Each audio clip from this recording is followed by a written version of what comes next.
Okay, so in this video, we're going to go over how to draw the Lewis dot diagrams for covalent molecules. So here's an overview of the steps. So I'm going to go over them quick, but you can always go back while you're doing the practice. So the first step is we want to draw the Lewis diagrams for each atom in the molecule.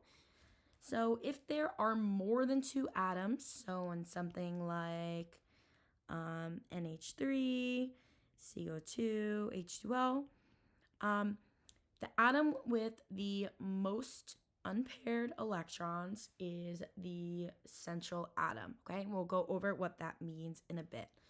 So then you're going to draw dashes or lines to connect these unpaired electrons between two atoms. So the goal is we want to pair up all of these unpaired electrons. Then the last step would be to clean up your drawing so you end up with a nice Lewis dot of a covalent molecule. Okay, so before we get started, I want to go over what a unpaired electron is. Okay, unpaired electron. So let's take an example, say chlorine. So chlorine has 7 valence electrons. So if we're going to draw the Lewis dot, we want to make sure that we are using our imaginary square and we're placing our electrons around the outside, around those 4 sides of the square, okay? So chlorine has 7 valence electrons, so I'm going to start at the top, let's say. You can start at whatever side you'd like. But then you're going to go around in a circle. So we have 1, 2, 3, 4, 5, 6, 7. Okay, so our unpaired electron, is going to be this one right here. So chlorine has 1 unpaired electron.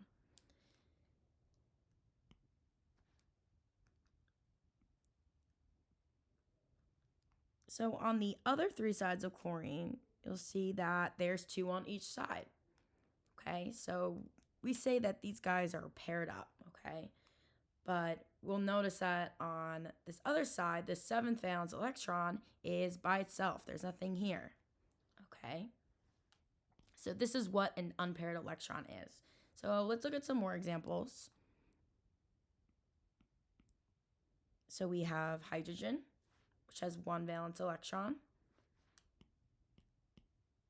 So hydrogen has 1 unpaired electron because there's only just that one there on that one side. Let's look at a nitrogen atom. So nitrogen has 5 valence electrons. So let's draw the dots around. 1, 2, 3, 4, and 5. So nitrogen has 1, 2, 3 unpaired electrons. And let's look at one more. Let's look at carbon. So carbon has 4 valence electrons, so we draw our 4 dots around. And carbon has 4 unpaired electrons. Okay, so this becomes really important when we're figuring out which atom is the central atom in a molecule, if there's more than 2 involved. And it also gives us information of how many bonds or how many other atoms can bond to that atom. So let's take our carbon. So carbon has these 4 unpaired electrons. That means carbon can make up to 4 bonds. Okay, it can bond up to 4 other things. Our chlorine has only 1 unpaired electron. So that means it can only bond to 1 other thing. Okay, and that's the same with our hydrogen atom. Then our nitrogen with the 3 unpaired electrons can bond up to 3 different things. Okay, so let's look at our first example, which is our hydrogen molecule. So hydrogen is like the simplest example we can do. So each hydrogen you're going to draw the Lewis dot diagram of each.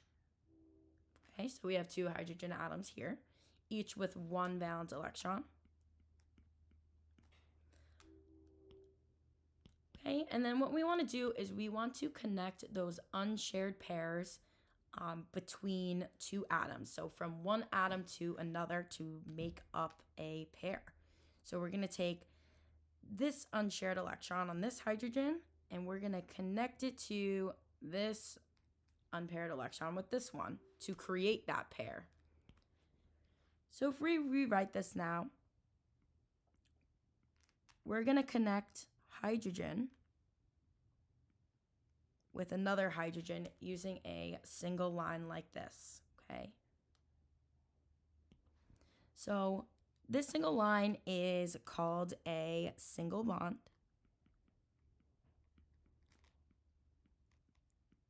And a single bond represents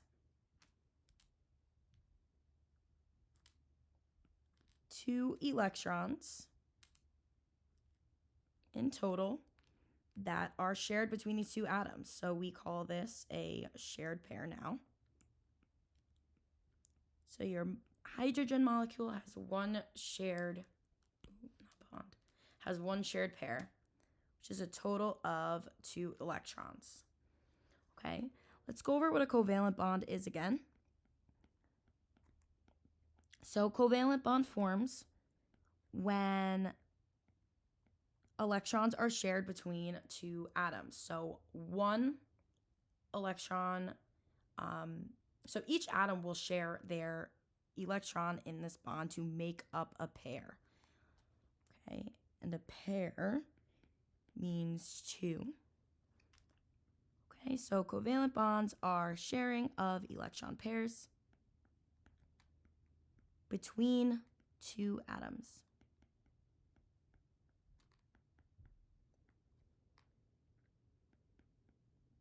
All right, so let's look at a little more complicated example, your chlorine molecule. So this is Cl2. So the first step is we want to draw our Lewis dot structures for each atom. Chlorine has a total of 7 valence electrons. So we're going to draw our 7 dots around in a circle. So we have 1, 2, 3, 4, 5, 6, and 7.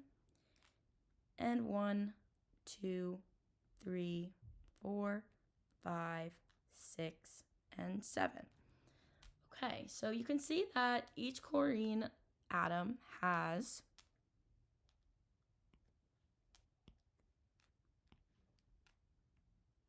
one of these unpaired electrons over on that left side that I just highlighted. Okay, so these are the electrons that are actually going to be shared with each other, okay, in order to form that covalent bond. So we can draw a line to connect those. Now you're not going to do anything with the rest of the dots that are around, okay, because remember these are already paired. Okay, so you're not going to touch anything. You're not going to connect those.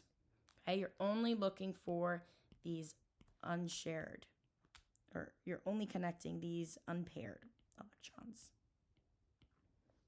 to make that bond. Okay, so let's rewrite this.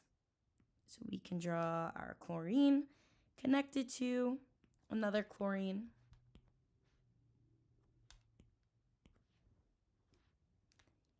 And now you want to make sure that you draw in the rest of the dots around the chlorines.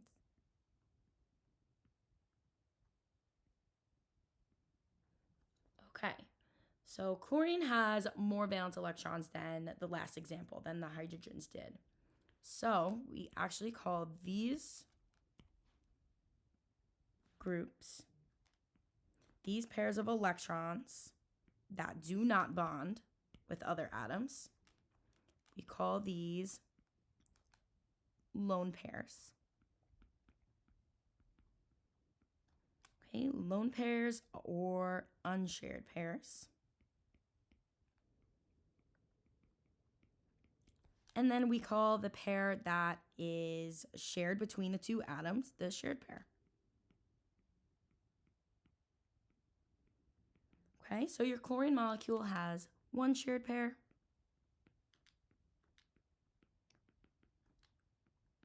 which remember is 2 electrons in total, so there's 2 imaginary electrons in that line. And then there's a total of 1, 2, 3, 4, 5, 6 unshared pairs or lone pairs of electrons. Okay, and again, a pair is 2, so 6 times 2 is 12.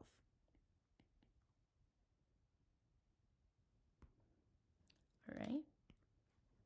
So I just added all this extra stuff to try to explain to you what these different pairs are and if they're unshared or what the shared means.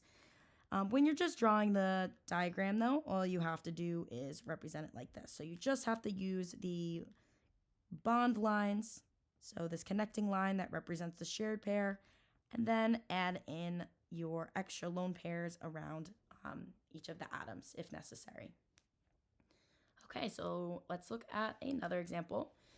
All right, so this is one of them where we have more than 2 atoms involved.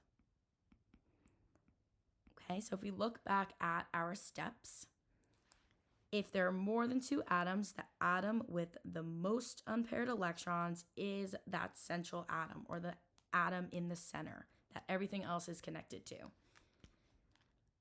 So let's start out by drawing the Lewis diagrams for each of those atoms. So hydrogen with 1 valence electron, each will get 1 dot. And then your oxygen has 6 valence electrons, so we're going to draw 6 dots around in a circle. 1, 2, 3, 4, 5, and 6. Okay, so your hydrogens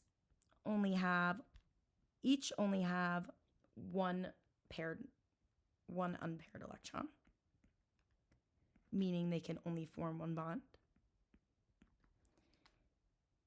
But your oxygen actually has these 2, so it has 2 unpaired electrons. So that means oxygen can form up to 2 bonds. Therefore, because oxygen has more unpaired electrons in its Lewis dot structure, that's the atom that's going to be in the center. Okay, so let's connect all of our atoms together, all of our unpaired electrons together. So we can connect one of the unpaired electrons on oxygen to this one on that hydrogen, and then we can connect the other one on oxygen to the one on this other hydrogen. So we can redraw this now. We have hydrogen connected to oxygen, which is connected to another hydrogen. Then we just have to remember to draw in those lone pairs, draw in the unshared pairs that are still around the oxygen atom that were not used in the bonding. So 1, 2, 3, and 4. Okay, so if we go over this now, a water molecule has in green 2 shared pairs. Okay, so 2 pairs of electrons are being shared between the oxygen and the hydrogen atoms. And then we also have these 2 lone pairs, one here on the oxygen. So we say there's 2 unshared pairs.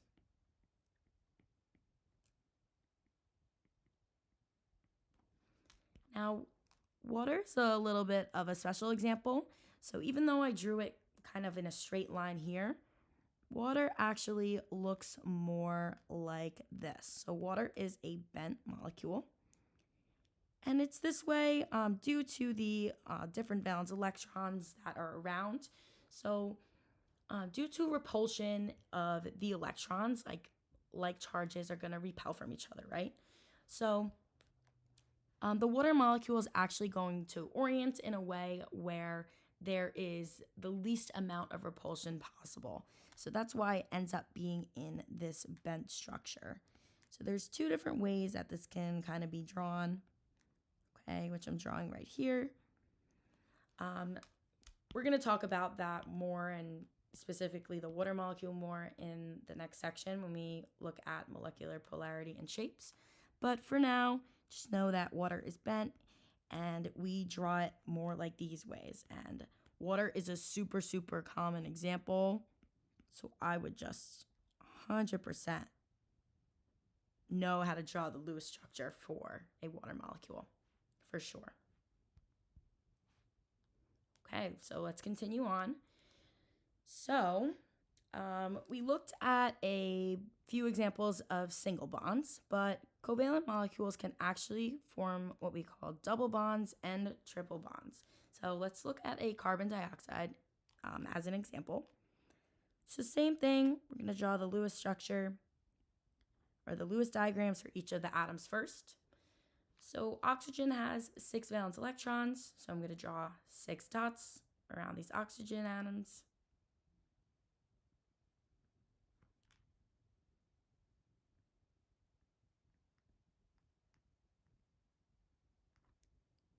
Okay, and then carbon has 4 valence electrons, so I'm going to draw those around the carbon. So again, there's more than 2 atoms, so we want to figure out which one's the central atom. So the central atom is going to have the most number of unpaired electrons. So our oxygen has 1 and 2. So there's 2 unpaired electrons on each of these oxygens, and then your carbon has 1, 2, 3, and 4 unpaired electrons. Okay, so that tells us that the carbon is going to be the central atom. So carbon's in the center, and then everything else is going to be connected to carbon. Okay, so let's form some covalent bonds. So we're going to connect the unpaired electrons from 2 different atoms. So we can start here. So I'll start with this unpaired electron on this oxygen, and I'm going to connect it to this one on the carbon. Then we have a second unpaired electron on this oxygen. So I'm going to connect that one to carbon as well. And then I'm going to do the same exact thing for this second oxygen down at the bottom. I'm going to connect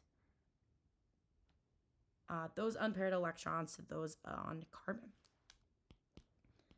All right, so this looks a little crazy. Let's rewrite it. So we know we have carbon in the middle, and then we have 2 connecting lines. So 1 oxygen, and then another 2 connecting lines to another oxygen. Okay.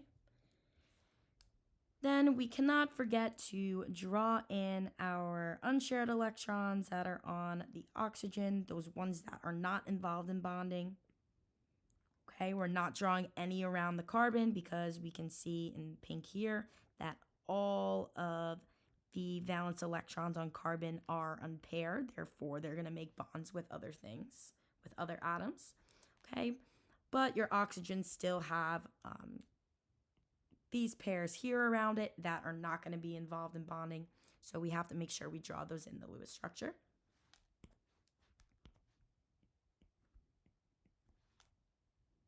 Okay, so this is an example of a double bond. Okay, so a double bond is just those 2 lines. So it's 2 lines connecting 2 different atoms. And a double bond is 2 shared pairs of electrons. And remember, each line or each pair has 2.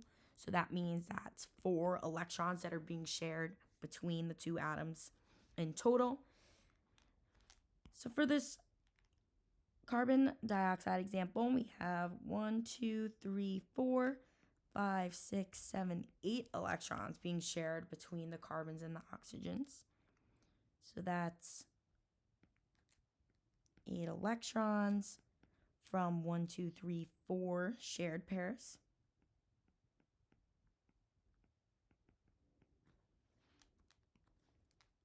And then we also have these 4 unshared lone pairs on the oxygens.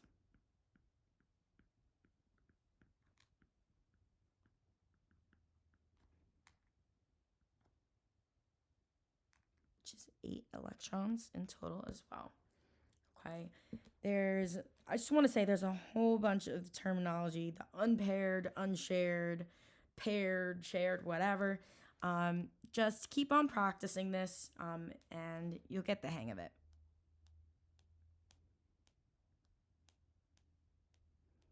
Okay, so this is the last example. So this is a nitrogen molecule. So first step, draw the loose structures of each atom. Nitrogen has 5 valence electrons, so we're going to draw 5 dots around it, around each of them. Okay, so each nitrogen has 1, 2, 3 unpaired electrons. So that means one nitrogen atom can form up to 3 bonds. Okay, so each of these nitrogens can form up to 3 bonds. So what we can do now is we can just connect our lines. Okay, so connect one unpaired electron from one of the atoms to an unpaired electron on the other atom. Draw one here, we can draw one here, and we can draw one here. Okay, so now we have 3 connecting lines between these 2 atoms. So let's redraw that. We write this with now 3 lines connecting the 2 nitrogens, and this is also called a triple bond. Triple bond meaning there are 3 shared pairs of electrons, which is 6 electrons in total that are shared between these 2 atoms, okay, that are connected by this triple bond. Okay, and then don't forget to draw in those unshared electrons on those nitrogens, okay, the ones that weren't involved in bonding. So that now in our final Lewis structure, this N2 molecule has these 3 shared pairs from that triple bond. And then lastly, those 2 unshared or lone pairs. Okay. Unshared pairs are lone pairs that are not involved in bonding with other atoms. Okay. So you can review this video. Keep practicing. I find it helpful using different colors when I'm connecting my unpaired electrons between 2 atoms. Okay. I feel like it makes these bonds easier to see, and how many too if you're going to have a single or triple or double bond.